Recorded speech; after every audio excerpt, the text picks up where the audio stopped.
오늘 본문 말씀은 고린도전서 3장 22절에서 23절 말씀 보겠습니다. 고린도전서 3장 22절에서 23절 말씀입니다. 찾으셨으면은 제가 봉독해 드리겠습니다. 바울이나 아볼로나 게바나 세계나 생명이나 사망이나 지금 것이나 장래 것이나 다 너희의 것이요 너희는 그리스도의 것이요 그리스도는 하나님의 것이니라. 아멘. 오늘 본문의 제목은 세계는 다 내 것이다 라는 제목으로 보겠습니다. 오래전에 우리나라의 대기업의 오너께서 세계는 넓고 할 일은 많다라는 그 책을 써서 많은 젊은이들에게 필독서로 보던 이런 책이었어요. 그분은 5대양 6대주를 다니면서 정말 세계인들에게 많은 아주 우리나라에 큰 영향력을 끼친 분인데 거기에서 제일 귀한 것이 빠졌다 하면은 이 세계는 모두가 다 하나님께 속했다고 출애굽기 19장 5절에서 말씀하고 있는데 신명기서 28장 1절에 보면은 내가 내 하나님 여호와의 말씀을 삼가 듣고 내가 오늘 내게 명령하는 그의 모든 명령을 지켜 행하면 내 하나님 여호와께서 너를 세계의 모든 민족 위에 뛰어나게 하실 것이니라 라고 말씀하셨습니다. 이 역사는 하나님의 이야기입니다. 히스토리는 우리 하나님을 빼놓은 우리가 아무리 세계에 나가서 5대양 6대주를 많이 누빈다고 할지라도 하나님 빠진 인생은 아무것도 아니라고 전도서 3장 9절에서 솔로몬이 그런 얘기를 합니다. 일하는 자의 수고가 다 무슨 소용이 있냐 무슨 이익이 있냐라고 말씀했습니다. 그걸 왜 그런가 이사야서 55장 8절에 보면은 내 생각이 너희 생각과 다르며 내 길은 너희의 길과 다릅니다 라고 말씀했습니다. 본장 20절에서도 지혜 있는 자의 생각을 다 헛것이라고 말씀했습니다. 하나님께서는 시편 98편 9절에 보면은 그가 의로 세계를 판단하신다라고 말씀하셨는데 여기 판단하신다는 것은 샤파트라고 바로 재판을 하다 베풀다 또 적재적소에 두다라는 뜻이에요. 그러니까 하나님과의 우리가 관계에서 의로운 자로 되었을 때 하나님께서 판단을 하시고 베푸시는데 적재적소에다가 우리를 세워놓으신다고 말씀을 하셨습니다.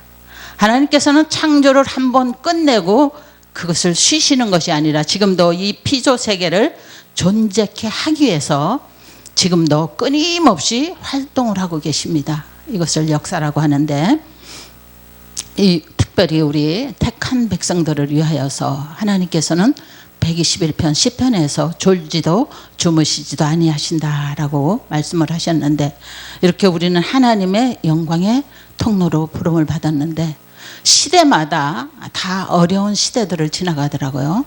1차 대전을 겪은 분들도 있고 2차 대전을 겪은 분들도 있고 또 올해는 이 코로나로 많은 세계가 지금 놀라서 이렇게 하고 있는데 또 얼마 전에도 메르스니 또 뭐 그 때마다 일어나는 이런 일들이 있는데 하나님께서는 성경에 쭉 이렇게 보면은 모세가 태어났을 때 그때 아이들이 2살 밑으로는 다 죽었습니다. 그것은 바로 모세를 왕궁으로 보내기 위한 하나님의 계획이었고 또 야곱이 애굽으로 내려갈 때 바로 어떤 일이 있었냐면 기근이 일어났습니다. 그 기근으로 말미암아서 그렇게 찾던 아들을 요셉을 만나게 되는데 그 야곱은 그 아들 베냐민과의 자기 생명이 같이 붙어 있다고 유다가 그런 얘기를 합니다. 그 동생 요셉이 자기 형들을 알아보고 자기 동생 베냐민이 있는가 싶어서 데려오라고 하자 우리 아버지는 내 동생 그러니까 베냐민과 생명이 하나로 묶여 있다고 이제 이런 말을 하는 건 보는데 하나님께서는 때에 따라서 내가 생명과 같이 붙어 붙어 있는 것을 떼어놓게 하기 위해서 때로는 우리에게 이 어려운 일을 이렇게 만나게도 해주시는데, 그러나 그걸 통해서 하나님께서는 아주 놀라운 계획 가운데 있습니다. 그래서 우리 인생들은 내 생각과 하나님의 생각이 다르다는 거예요. 길도 다르고 다 다르다고 말씀을 하고 있는데, 그래서 신명기서 33장 29절에서는 그런 말씀했습니다. 너 이스라엘이야, 너는 행복한 자로라 그랬어요. 너같이 구원받은 자가 어디 있냐라고 말씀했고, 시편 8장 4절에서도 그랬습니다. 하나님, 인생이 무엇이간데 이렇게 돌아보시냐고 감탄을 합니다. 우리가 예수 믿고 나서 이렇게 감탄해 보신 적이 있나요? 신앙생활 대충 습관적으로 믿고 습관적으로 말씀 보고 습관적으로 마치 고급 취미생활을 하듯이 이렇게 하다 보면 오늘 본문 22절에서 세계나 생명이나 사망이나 지금 것이나 장래 것이나 다 너희의 것이오 라고 했습니다. 지금 것이, 지금 내가 하고 있는 모든 것이 장래에 그게 값으로 환원이 돼서 돌아오는데, 내가 만난 예수가 있어야 됩니다. 내가 만난 예수, 아멘. 그것이 바로 생명이나 사망이에요. 우리가 무엇으로 환원이 됩니까?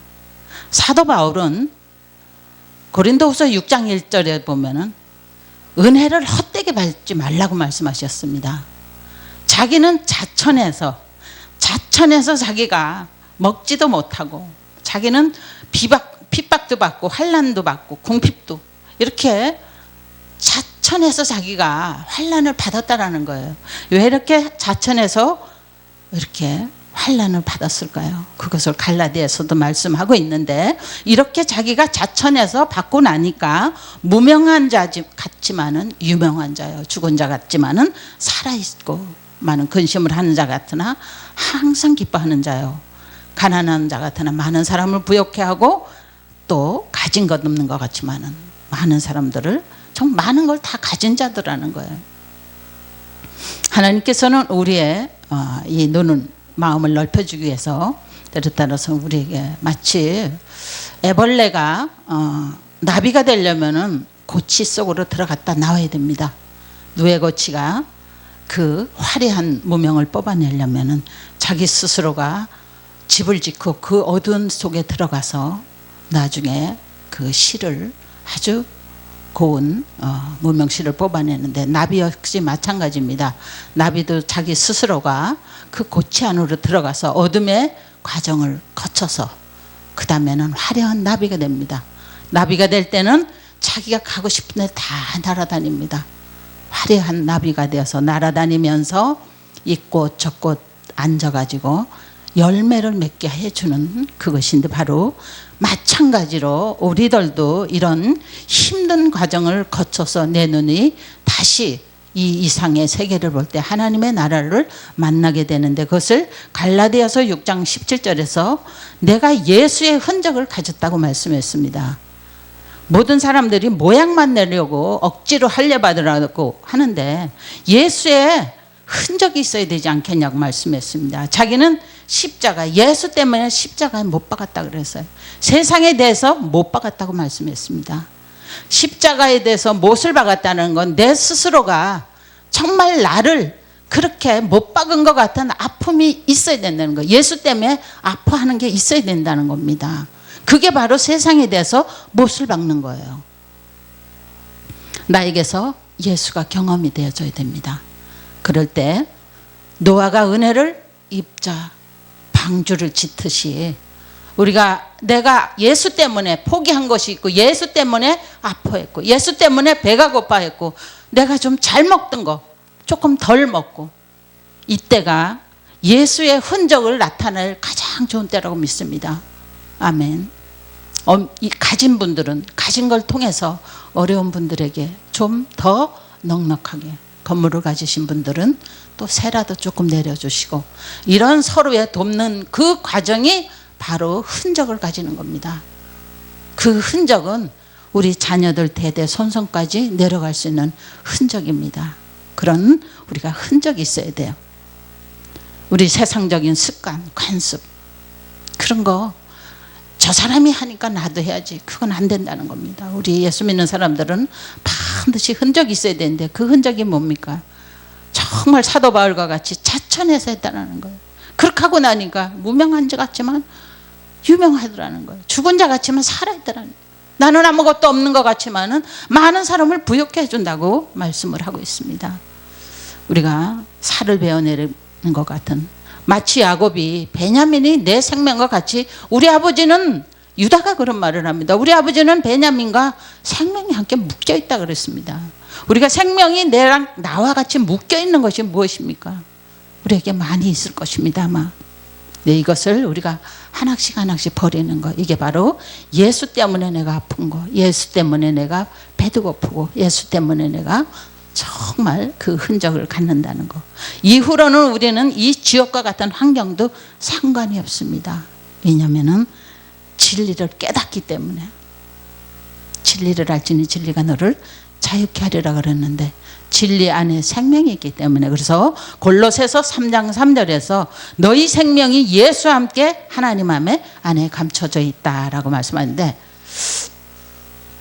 이제 우리가 살아온 흔적은 여기서도 세계나 생명이나 사망이나 지금 것이나 장래 것이나 다 너희 것이라고 말씀했습니다. 우리가 지금 현실 속에서 나에게 장래 어떤 것으로 돌아올지, 반드시 생명으로 돌아오든 사망으로 돌아오든 돌아오는 흔적이 있다는 겁니다. 그것을 다윗은 시편 30편에 보면은 그 다윗이 마치 상황이 무덤에 지금 내려가기 직전에 그 상황이었어요.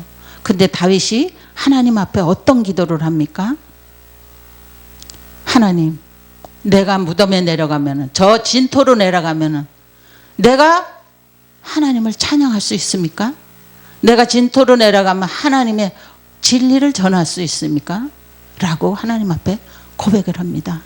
그때 하나님께서 죽음의 상징인 베옷을 벗기고 그 잔치집에서 입는 그 축제 옷을 입혀주셨다고 말씀했습니다.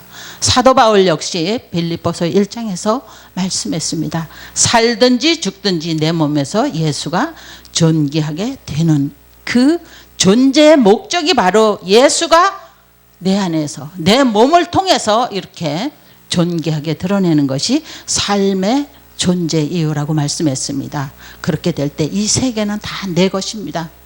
하나님께서 우리에게 다 누리라고 주신 이 세계를. 그래서 로마서 14장 7절 8절에서도 누구든지 우리 중에 자기를 위하여 사는 자가 없고 자기를 위하여 죽는 자가 없다라는 거예요. 누구나 다 사나 죽으나 다 예수 그리스도를 위하여서 다 살고 죽더라는 거예요. 그렇잖아요. 우리가 내가 죽고 싶어 죽은 때가 있나요? 우리 순간입니다. 가는 것도 순간, 또 우리 사는 것도 모두가 다 이런 알 수 없는, 하나님만이 알 수 있는 이런 삶을 살아가고 있는데, 그래서 우리는 무엇보다도 진리 안에서 우리가 순간순간 그분의 계획 가운데서 우리가 살아가야 된다는 거. 우리는 그렇게 안 한다고 해도 하나님은 억지라도 그렇게 하게 만드십니다. 그게 바로 우리 삶 속에서 나타나는 고난이에요. 그게 고난이에요. 왜? 하나님의 길은 따로 있는데, 하나님의 생각은 따로 있고 하나님의 길은 따로 있는데, 나는 내가 목적한 바를 가려고 하다 보니까 그게 삶에 나타나는 바로 고난이고 그 힘든 과정이거든요. 그러나 하나님께서는 이미 우리를 로마서 8장에서 우리는 하나님의 상속자라는 거예요. 아멘. 상속자는 고난도 함께 받아야 된다고 말씀했어요. 그래서 우리 삶 속에서 이 받는 고난, 그 고난은 반드시 이유가 있는 그런 고난을 받고 있는데, 시편 2편 6절 7절에서 말씀했습니다. 너는 내 아들이라 오늘날 내가 너를 낳았도다. 내게 구하라. 내가 이방 나라를 내 유업으로 주리니 내 소유가 땅 끝까지 이르리로다 말씀하셨습니다. 우리는 하나님, 우리가 부모의 육신을 입고 왔지만은 우리는 창세전에 계획된 가운데 우리 하나님께서 이 땅에 보내셨습니다. 그런데 하나님께서 이 유업으로 이방 나라 모든 걸 우리에게 땅 끝까지 주리라고 생각하고 계신다는 거예요. 그래서 우리 23절에 보면 너희는 그리스도의 것이요 그리스도는 하나님의 것이다 라고 말씀했습니다. 그리스도의 것. 골로새서 1장 16절에 보면 하나님께서 이 창조를 하신 목적이 예수 그리스도를 위하여서 모든 이 창조를 하셨다고 말씀하고 있는데, 그래서 거기에 세우는 게 왕이나 주권자나 권세자나 다 사망이나 다 하나님이 무엇 때문에 이렇게 왕을 세워놓고 무엇 때문에 권세자를 세우고 주권자를 세우냐는 거예요. 예수 그리스도를 위한 목적이라고 말씀했습니다. 우리는 그 예수 그리스도와 함께 우리가 고난을 같이 받고 나면은 우리는 그리스도 하나님의 것이라고. 하나님 오늘 시편 2장 6절 7절에서 보면은 오늘날 내가 너를 낳았다 그러잖아요. 내게 구하라 그랬어. 내가 이방 나라를 내 유업으로 주리라고 말씀하셨습니다. 내 소유가 땅 끝까지 이르리로다라고 말씀하셨습니다.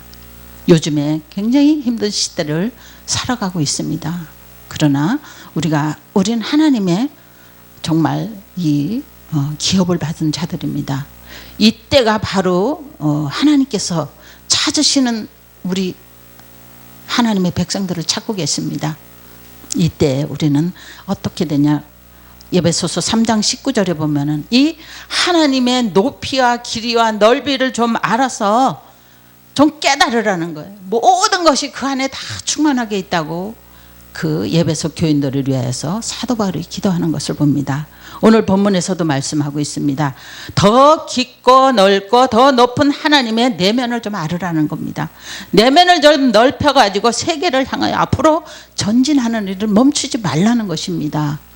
이때가 바로 우리가 이 애벌레같이 땅만 기고 이러던 존재들이 이 어둠을 통해서 마치 호랑나비가 되어가지고 온 아름다운 세상을 이렇게 날아다니면서 그 꽃들의 열매를 맺어 주는 것과 같이 이런 삶을 우리에게 부탁을 하셨습니다. 오늘 저는 이 말씀을 준비하면서 정말 우리는 참 시편 8편 4절에서 그 시편 기자가 하나님 인생이 무언데 사람이 뭔데 이렇게 늘 돌아보시냐고 감탄을 했습니다. 저는 이 감탄할 때가 너무나도 많이 있습니다.